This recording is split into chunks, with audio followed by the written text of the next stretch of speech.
welcome everyone to our first episode of 2024. I'm Michelle, your menopause doula, and you all know our in-house personal development coach, Stacy.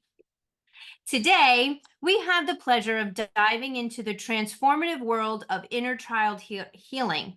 Stacy, can you start by briefly explaining what that is? Of course, Michelle. Hey, it's great to be back with you after the holidays. I've missed you. I've missed our work together. Happy New Year, Lady Lane followers. So excited to have a happy and healthy 2024. Okay. Absolutely. So inner child healing. Okay. So this is a therapeutic process based on the work of Carl Jung and Sigmund Freud. And then it was further developed by other people like John Bradshaw and Charles Whitfield. So what it is, it's the idea that within each adult there exist emotional and psychological remnants of our childhood experiences. And the inner child is where we store our early memories and has considerable influence over our adult behaviors, beliefs, and emotional responses. So it's basically kind of considered our unconscious mind. Hmm. Okay. Can you break that down for those of us who have never heard of the inner child Sure. healing? Okay, so the Have you inner heard the child? child represents the emotional and psychological aspects of our childhood selves. It's the part of us that's shaped by our early experiences and the emotions that we've gone through. So, from the age of, well, from birth through around 7 years of age, we begin to identify and develop our sense of self. So, that's based on beliefs and experiences that we had with our caretakers and our people of influence. So, our parents, siblings, extended family, friends, teachers, stuff like that, people like that. Mhm. And so it's basically everything that they pass on to us. Now, the healing process involves acknowledging and reconnecting with that little voice that we still have inside of ourselves as adults. And so it's addressing the needs we had as children that weren't met at that time. And so we are purposefully going back to look at those times and to heal the wounds that were created. What about those childhood wounds?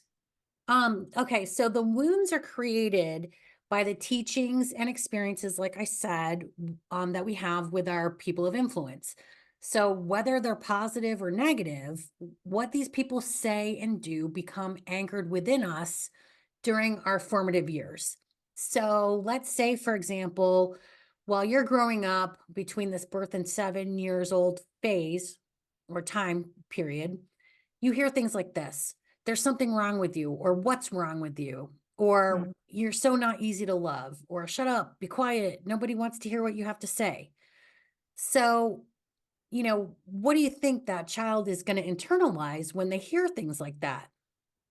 They're going to think like that they have a problem, that they're troublemakers, that they're not smart or they're stupid.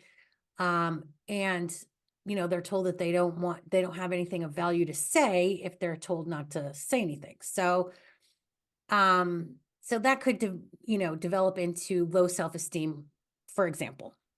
Mhm. Perhaps as a child, you're in an environment where performance or achievement is required to garner that positive attention or affection from your caretakers. Those children who experience this situation might turn into adults who are workaholics or perfectionists. So, can you see how like these childhood experiences kind of develop into adult behaviors? Yeah. Yeah. What So as children, we begin to identify with what we're told. Internalize these things, and then we in turn believe these things about ourselves. And we give them ownership over our sense of self. And it's based purely on what those people of influence have said to us. hmm. And explain to us the importance of inner child healing. Well, as we grow up, these beliefs and experiences, they stick with us, as I said. And some of them we might be conscious of, and some of them we might not be aware of. So, as we continue to carry these negative beliefs along our life's journey, this is what becomes our inner child wounds. And by Mm, addressing them, we can dispel these false truths, and in turn, it will help us establish healthier relationships. It can elevate our self esteem or give us more confidence. We might start using our voice and speak our minds. And basically, going back and healing these inner child wounds frees ourselves from carrying these age old burdens and basically improves our overall well being. okay. Can you talk a little bit about what is the significance or the benefit of healing the inner child? Yeah. By healing our inner child, what we do is we begin to create a safety and security in our lives, those feelings that our younger self always needed but didn't get. So, when we start the process of healing, these positive traits from our childhood um, have the space to expand and reveal themselves, and so you can really tap into who your authentic self is with your natural gifts and talents, that childlike curiosity. And if you think about it, that childlike capacity for unconditional love. I mean, so Michelle, like, I'm sure do you remember, or like, can you tap into that sense of who you were as a child, like your child self, that wonderment that you felt as a kid? Yeah. Yeah. I mean, I think about going back to my childhood quite a bit. And especially after especially if you're raising children and you're watching your children grow up, you kind of I know for myself, we would get into a situation and I would probably think about how I handled it as a child, how they're handling it as a child, the how to change how I am reacting to them. If I Mm-hmm. didn't get a good reaction, maybe from my caretakers, which would have been my parents, Right. grandparents, like that. Even teachers, like try to put yourself back um into the child's shoes. So I Mm-hmm. think as I was raising my children, I was very conscious of how I was perceived as a child, because I was told I was too much and that I was not that I was not worthy, but definitely I was too much. What is wrong with you? Yes, I heard that quite a bit. Yeah. Like, we're going to change your seat in the classroom because you are not doing what you're supposed to do and you are talking too much and you are being too much and yeah, Yeah.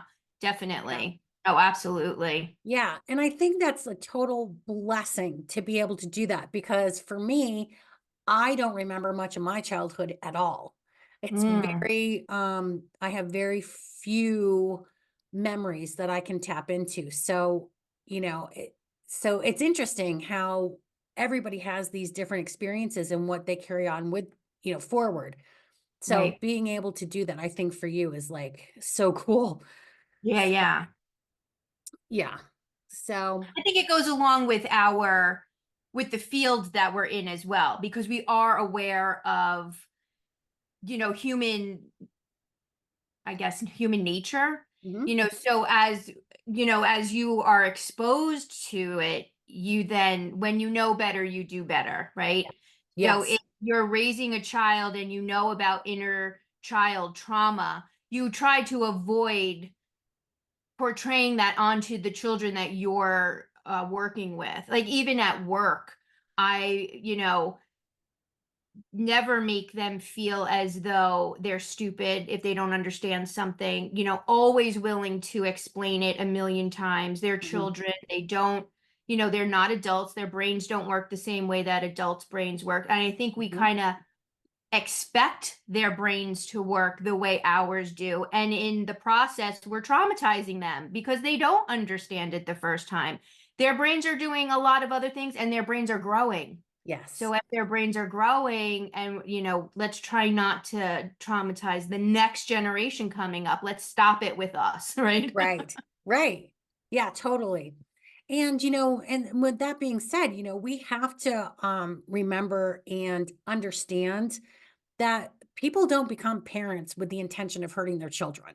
You know, Exactly. like most parents have their own unresolved traumas. So, people have gone through abandonment or emotional, physical, verbal abuse, poverty can be, Mhm. an issue. And Right. so, if you have these unresolved issues, then they can get triggered by their own kids' behavior, just like you were kind of talking about having that awareness of managing it differently. And Mhm. if you haven't resolved these traumas, then you don't know how to handle it coming up again in a healthy way.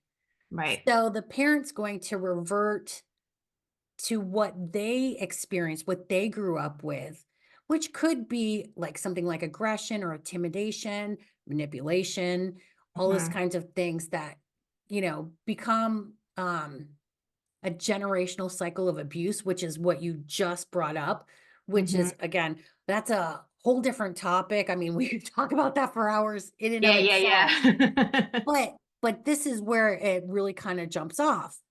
So, if someone recognizes and understands that healing their inner child can break that repetitive familial behavior pattern, then you can begin using healthier choices. And that not only is beneficial for yourself, but it's going to be beneficial for everyone that's around you because you're going to be behaving in a healthier way. And so, Exactly. and with that, you're feeling better about yourself, and we elevate our existence and the confidence. And, and if there is that awareness that's necessary to do this work, and if that does not exist, if someone doesn't have the awareness or interest in addressing their past hurts to, um, grow their um, behavior patterns, it can turn into something a little bit more negative or destructive, like becoming a workaholic. Mhm. Drugs and alcohol kind of come into play to like numb those wounds or fill the voids. Right. Racism, perfectionism, basically, the destructive behavior is an avoidance by distraction. Mm, good point. Yeah. Hmm. So then this sort of inner work can really affect one's self-awareness. Oh yeah, self-awareness is essential. And healing the inner child involves providing the care and the love and the support that may have been missing during those early years of your life. So, Mhm. going through this process gives you a deeper understanding of your core beliefs, your fears, your desires, your dreams, your goals, all of which can guide your journey of personal development. It's everything you and I have been talking about. Right, right. Yeah. Can you walk us through an example of connecting to our inner child and how we can start the healing process? Yeah. There's loads of ways that you can do this. And and it can be really emotional, like going back and address, like, first of all, facing and acknowledging that you've missed out on something and you have voids to fill. Um, so this can get really emotional. So Mhm. anyway, here are some things that you can do. So you can set aside time for self-reflection. So, take time out. It could be like a little like meditation or a visualization and think about your childhood experiences, both the good and the bad, and what kind of Mhm. memories stand out. And what do these memories make you feel? And just kind of, again, tapping into those memories and recognizing what was going on at that time in whatever memory you remember. Right. Another thing you can do, and this could go hand in hand with this first one, is journaling. So, keeping a Mm. journal is really powerful to connect with your inner child. You can write out all those memories that you're remembering and the feelings and the perceptions of what was going on with those events. And that's kind of, easier to kind of go back and reread it. And it might give you a different perspective about whatever the experience was. That kind of Um, works like a purge as well. Like you can yeah, yeah. write it all down. Don't even worry about like what you're saying. You don't worry about any kind of spelling, punctuation, nothing. Oh, You yeah. just write it all down. Some people do that daily just to Hmm. kind of cleanse themselves and then they throw it away. They don't even look at it anymore. Yeah. they throw it away or they burn it. So Hmm. yeah, that journaling is a great purge Oh, yeah. as Yeah. well. Very healing. Yes, it is. It's totally. The next thing you can do, and I never really thought about this myself until I realized that I have done this without knowing what I was doing, but I'm going through childhood photos. So Mm. looking at the photos and trying to remember what the feelings and experiences were when that picture was taken. And I have some, I wish I had, I should pull out the ones and show you a couple of mine that I just would love. Like I said, I don't really remember much from my childhood. And, but there are a couple of pictures that are my absolute favorite. And I'm going, I wish I knew what was going on. It's just so they're really funny pictures. So, but that is a way, like, that you can look at something, and even though I don't remember the memory, I can look at myself and I can try and figure out what those feelings were in these pictures. Hmm. So that's just another way that you could reconnect with your younger self. Right. Well, too, when you are looking at pictures like that, usually your first feeling, that first instinct that comes up when you see the picture is usually correct. So, Hmm. like, I know when I go through pictures of my childhood, I'm usually smiling because I had a lovely childhood. There was a very little generational trauma that I was exposed to. Hmm. Um, my mother's father did die when she was 10. And as I have been growing and I have been, educating myself on childhood trauma, I'm starting to see like the patterns that they, my mother and her siblings, how they are dealing with that and Hmm. how it always reverts back to this trauma that they grew up with. My mother was very good at not bringing it all in. Hmm. Like it wasn't a constant in our house where I know some of my cousins and stuff, it was more right there, like the grandfather died, the grandfather died, the grandfather died. My mother kind of didn't do that. Right. But I do love looking at those old pictures and I remember it being a happy time. That's great. I'm usually smiling. There's a few that I'm like, oh, I do remember this day and but Yeah. other ones they're mostly good memories. We should do is gather some of those pictures and we'll put them at the end Oh, of yeah. at the end of this video. All That right. would be fun. Yeah. All right. I'll see what I can find. All my Yeah, pictures are yeah. back in the States, but I think I have a few. Oh, good. Yeah, just get a few and let's take a look at them. It'll be good to see the difference between ours. I look exactly the same. Oh my I gosh. do. I Okay. look exactly the same. Another thing that you can do, and it's this is so great. It's getting in and playing with toys, Mm, like tap into that thing that you loved doing as a child. Like me, I wanted to be a disco dancer. So whenever disco comes on, I am right back into my bedroom pretending to be a solid gold dancer. Like I was on Disco Fever or whatever that show was. the roller rink on Friday night. Yes. Yes. Oh my Which I'm gosh, sure we like went to together many times. The one in Montvale, and we would that's just go right. around in the circle over and That's over again. right. Oh my gosh, I totally forgot about that. Yeah, but I mean, like, sometimes, like, there's Barbies, there's Legos, there's, for men, it's okay to Video have all their game. Star Wars stuff out. I think it's women are starting to feel a little bit more comfortable bringing out their childhood stuff. Holly So Hobby. yeah, Holly Hobby all the way. yep. Well, So, yeah, and think there's that about as it well. because Jason watches Star Wars all the time. And Yeah. I bet you it's because it is a comfort to him Mm-hmm. that brings him back to childhood. Oh, Yes. absolutely. Video games. Like Yes. we were brought up playing video games. Like I remember my first Nintendo, and no, it wasn't just for the boys. The girls got them too. But now when you go on to like Facebook or any kind of social media and they have the games, those are so much fun to play Yep. because you're reverting back to the happy times, the simple times when you got to just sit and not have to worry about anything else That's but right. playing your video game and That's how right. well you scored on your video game. Yeah. Yep. Mhm. That's great. Yeah. So yeah, and that's something simple and easy that you can do, and it's a timeout, like you just said, you can take that and Yep. don't be excessive about it, but I think for Absolutely. me, the most powerful thing um and the thing that put me on this path is I came across a meditation. So there are guided meditations for inner child healing, which is just a part of the process. It's not going to heal you all in once. It really did help me recognize that I needed to do work in this capacity. And it was so intense.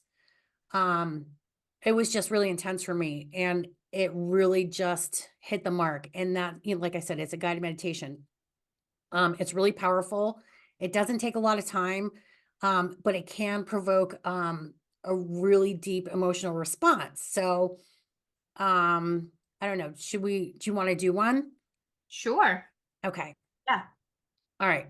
I have one. It's from John Bradshaw, and this is similar to the one that I had first heard.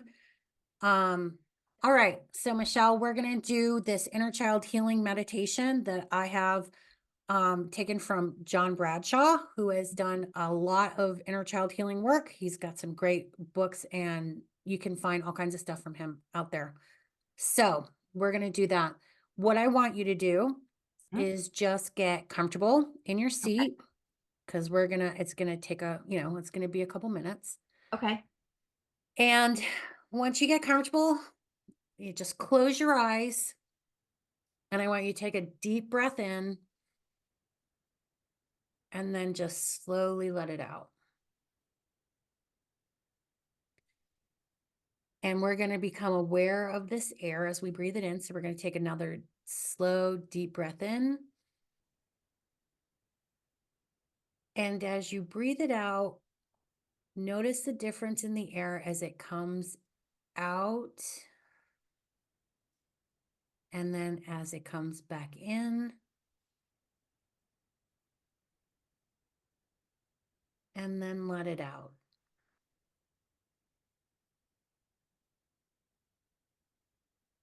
And what I want you to do is imagine that you are walking down a flight of long stairs.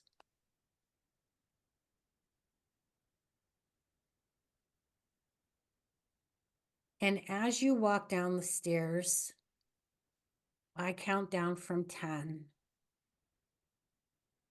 9, 8, 7, 6, 5, 4, 3, 2, 1.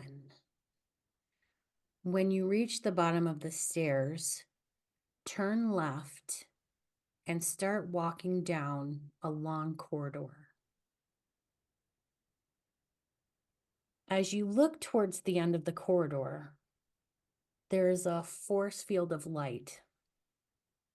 I want you to walk through that field of light and go back through time to a street where you lived.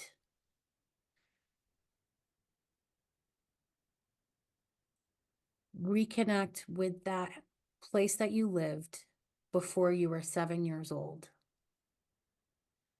Walk down the street to that house and look at it. Notice the roof, the color of the house, the windows and the doors. And as you're looking at the house, you see a small child come out of the front door. Notice how this child is dressed.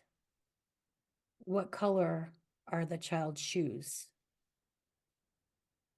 You're going to walk over to that child and you're going to tell them that you are from their future. Tell them that you know better than anyone else what they've been through. Their suffering, their abandonment, and their shame. Tell them of all the people that they will ever know. Tell them that you are the only one they will never lose. Give that child a big, gentle, loving embrace. Release the embrace and step back, looking at them at their level, and ask them if they're willing to go home with you. If they're not willing, tell them you'll visit them again tomorrow. If they are willing to go with you, take them by the hand and start walking away. As you walk away, see your mom and dad come out onto the porch of the house and wave goodbye to them. Look over your shoulder as you continue walking away. Then see them getting smaller and smaller until they are completely gone. Turn the corner and see your higher power and your most cherished friends waiting for you. Go to them, embrace all of your friends, and allow your higher power to come into your heart. Now, keep walking. Promise your child you'll meet them for 5 minutes every day. Pick an exact time and commit to that time.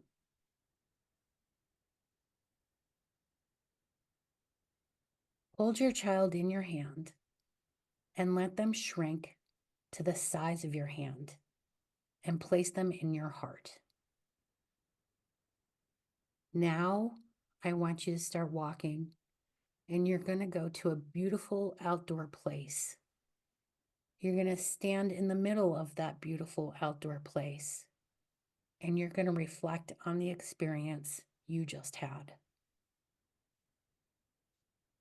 Get a sense of communion within yourself, with your higher power, and with all things. Now look up into the sky and see the purple-white clouds form the number 5. See the 5 become a 4. Become aware of your feet and your legs. See the 4 become a 3 and feel the life in your stomach and in your arms. See the 3 become a 2. Feel the life in your hands, your face, your whole body. Know that you are about to be fully awake, able to do all things with your fully awake mind. See the 2 become a 1 and be fully awake, remembering this experience.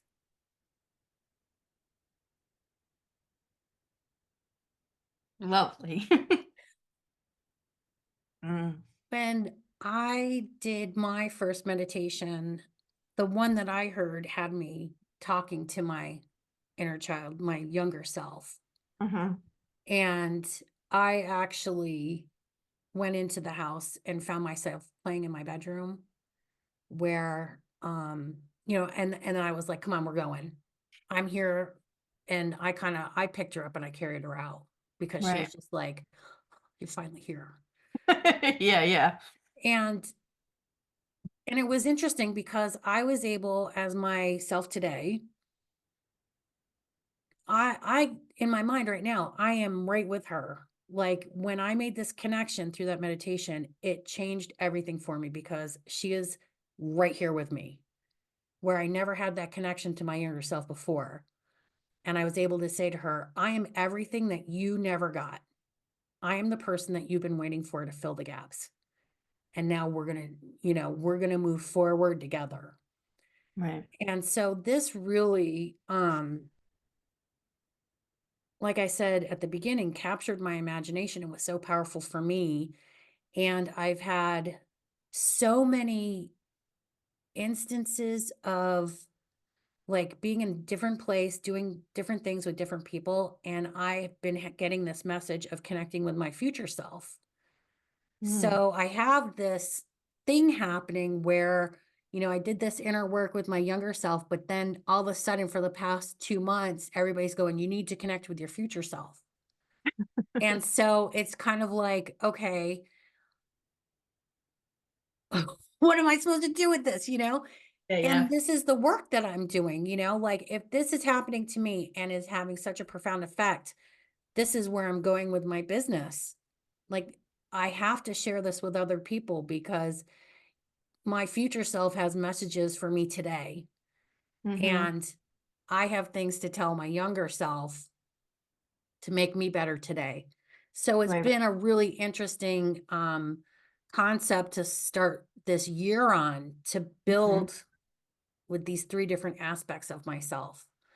You can Um, kind of think of it as a crossroads where they're all coming, like you in the physical now are standing in the middle, and they're coming at you this way to join you yeah. there, to think of it visually. Yeah. Yeah. Yeah. Yeah, Very powerful. yep. Yeah. Yeah. Yeah. So, Mm. yeah. So there we go. Lots of reflection on that. You need to have the time too to reflect on it, to see Hmm. what exactly it was that brought up the emotion. Yes. Yeah. Yeah. And I mean, and it's allowing us to really find self-compassion for us. I mean, in those aspects of where we're so hard on ourselves, you Right, know, right. we can almost find and work on those aspects with a different understanding, with a different perspective Mm-hmm. when you reflect back in these ways. And yeah, it's self-compassion, it's empathy for yourself. Mm-hmm. Which a lot of Um, people don't have, right. you know. Yeah. A lot of people don't like themselves, so they don't feel as though they have to be kind to themselves. Mhm. Yeah. And when you can't or you don't know how to be kind to yourself, it's very difficult to then give that to someone else. Yep. Always put your mask on first. Yeah, right. Yeah, and I think, my kids are of course, I don't know how I was as a child, towards from my parents' perspective. But Right, I know that my kids are way different than I was. They have right. a self-awareness that I don't know that anybody in our generation has. So it's Exactly. forced me to learn more about myself. Like you were saying, how do I parent this in a way that won't be traumatizing for them? Now, of course, I know I'm not perfect, and they're probably going to be in therapy for reasons that I don't understand until much later. Both of my kids are in therapy, and I think I did a good job Yeah. raising. But I So, think it's something for the human experience to mhm, have to carry all of that with you too. yeah, Yeah. yeah, for sure. My inner child and I are trying to keep it together right here. All right. No, we're good. Well, I'm good. You know what it was? It was just going back there, just yeah. going back to that spot. Well, and you know what? And sometimes that's like, this is something that you're not going to, nobody is going to be like, okay, I'm going to heal my inner child and I'm going to do it today. This is, Right. In 5 seconds. Yeah. yeah, no, this is a process. And, like you just said, it might take someone several sessions. Like it could be, 6 sessions, it could be 12, it could be a whole year, it could take decades, who knows? But Right. it's gonna be little steps, and for you, it was just getting there. Hmm. For me, it was like, where is she? I was on a hunt, Right, I right, wanted to right. find her. And, so everybody has that process is gonna be different for everybody, and it is Yeah. intense. It's an Yeah. intense, um, and you have to I think it requires a sense of, courage really, you know, Yeah. to Absolutely. To to go go back back, there and especially yeah, for someone who might have some a lot of trauma. significant Yeah. trauma.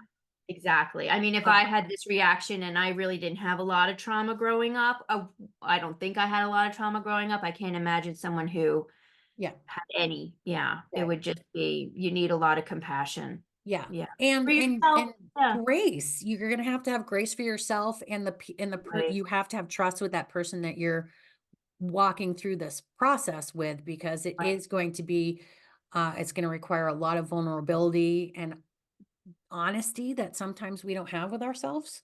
Right. Exactly. So, Which is um, very difficult. Yeah. yeah. So for everybody who's tuning into this and, thinking about it, if they're interested or recognize that maybe they, need to do some or might be curious about what it's like to do it, really think about what we talked about in the meditation that we went through, and consider the incorporating, maybe the journaling or the reflecting on the pictures or something like that, and Mhm. integrate that into your daily personal development routine.